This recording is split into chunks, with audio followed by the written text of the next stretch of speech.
Welcome friends, welcome back to the kitchen, welcome back to Sunday Morning the Old Cookbook Show. Today we're going to do a recipe out of this cookbook. Prince Edward Island Home Recipes for Home and Country.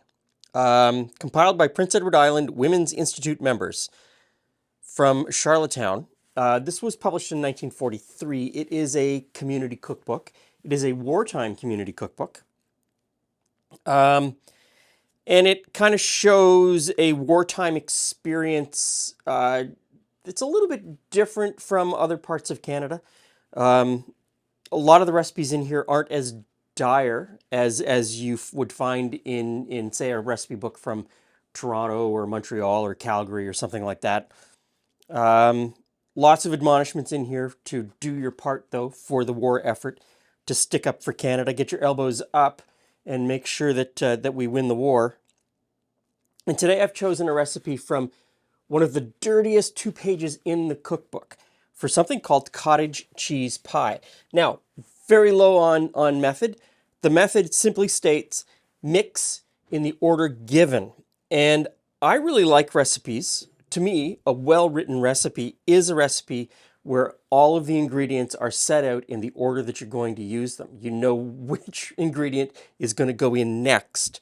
And so that's what we've got going on here. So, sugar, flour, salt, and it calls for 1 or 2 egg yolks. I think I can stretch to 2 egg yolks. If you live somewhere where eggs are in short supply, maybe just use 1, but I think I can stretch to 2 today. So I'm supposed to separate the eggs, yolks in here, and the whites we're going to whip separately. So of course the copper bowl is out.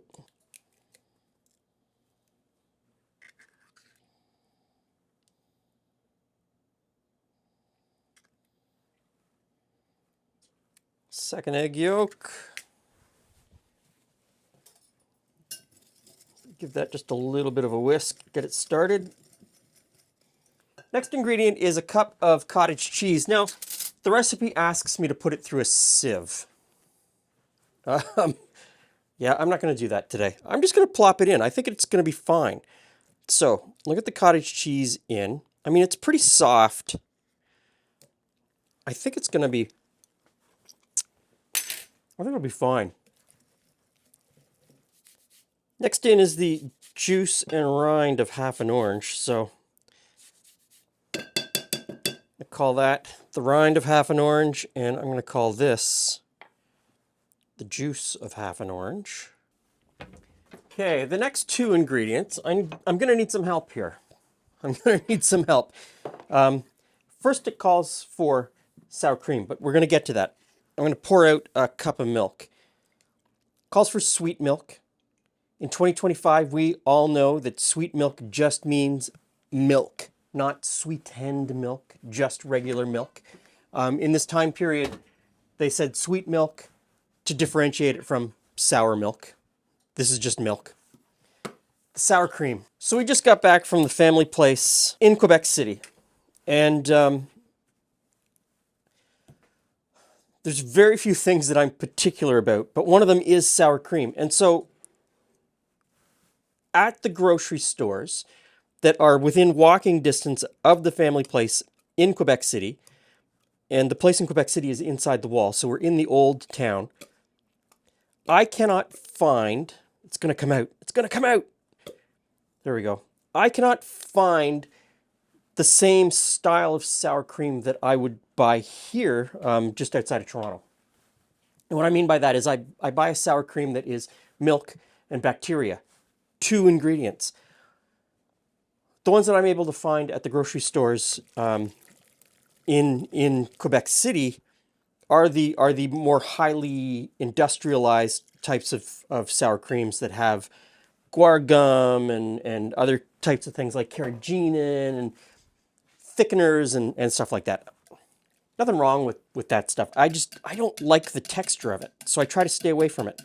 And I just can't find, other than that little pot that you just saw, which is unbelievably expensive, I can't find anything that's comparable to the Gailey Gold that I normally use, which used to be called Western Creamery.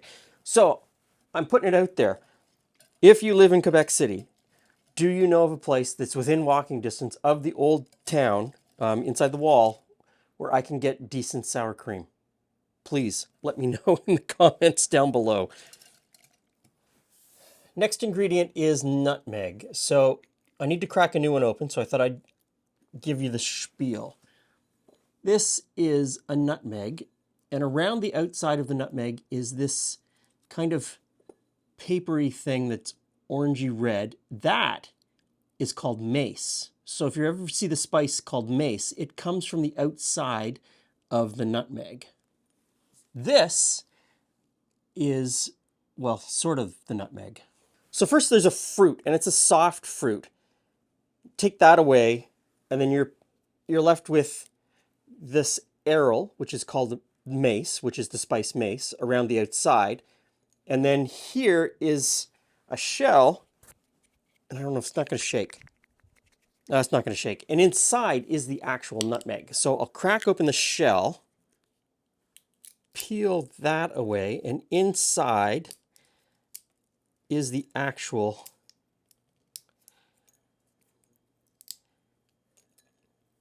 there is the actual nutmeg. Is it in focus? Where is it focus? There's the focus. So we'll grate in some nutmeg. And now we'll whip the egg whites.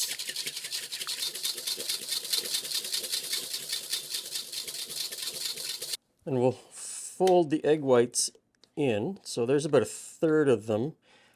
Just get started.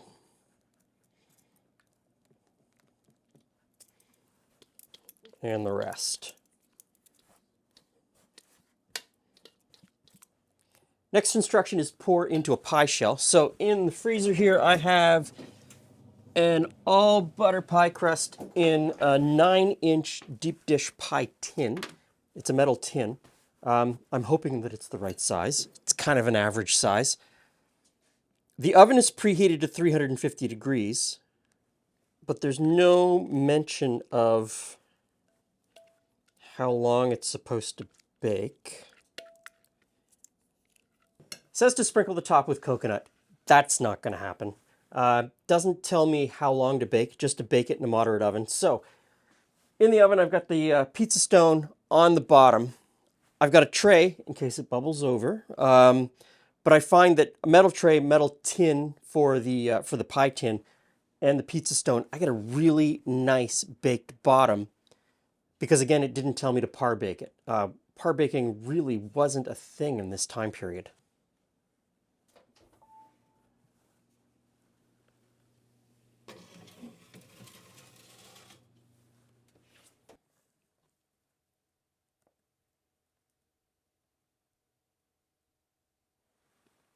Another fine morsel there, Glenn. Hey, Jules. friends. So, Oh, there's already forks. I didn't have to go anywhere. This is, oh, where did it go? Chocolate. Cottage cheese pie. It's on a page Okay. with lemon pie, lemon chiffon pie, orange pie, cottage cheese pie. It has orange in it. Okay. You're concerned. Clearly you're making... looks very fluffy, though. Yeah, it's... Looks very light.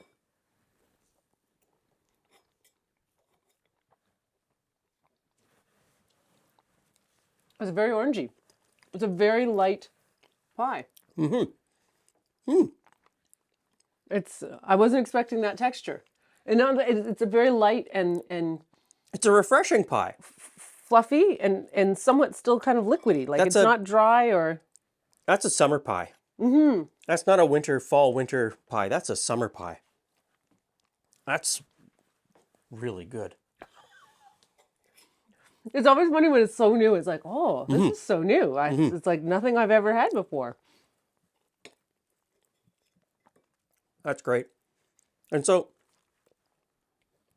you could make it with lemon, I'm sure, instead of the orange. You can make it with lime instead of the orange. Huh. I see the thinking face. Can you see the thinking face? That is a really good pie. I'm really liking that pie. Okay, It's a very good pie. so while we chow down on this pie, And then go for a very big walk because Yeah. it's been a bit of a festive. don't know the order. We're filming all kinds of things all at once. This is lumberjack beans. That is raisin loaf, raisin bread, Brown. brown raisin bread, raisin brown bread, something like that. I just moments ago look, and these are cookies with carrots. Wartime. These are wartime recipes. This is really good. Thanks for stopping by. See you again soon. You can argue over who gets to have the crust.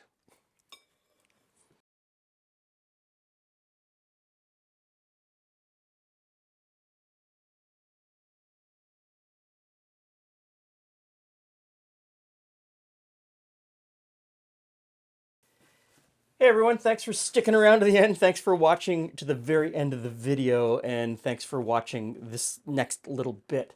Once again, in 2025, I am raising money for Hope Air and participating in the Give Hope Wings flight across Canada that both raises funds for the Hope Air charity, but also raises awareness in the various communities that we stop in, and in the wider community through you, that this service exists and that this need needs to be met. Hope Air is a charity that allows Canadians who need healthcare that is not available in their community to travel to the larger cities in Canada where that need can be met. Canada geographically is a massive country, and some communities are pretty far flung. And people end up having to drive 12, 14 hours to get to where the treatment exists that they need. And while healthcare in Canada is universal, any Canadian shows up at the door of the hospital, care is freely given. You have to get to the hospital, or you have to get where the treatment is administered. And for a lot of people, this can be a very difficult time in their life. They're juggling a lot of things.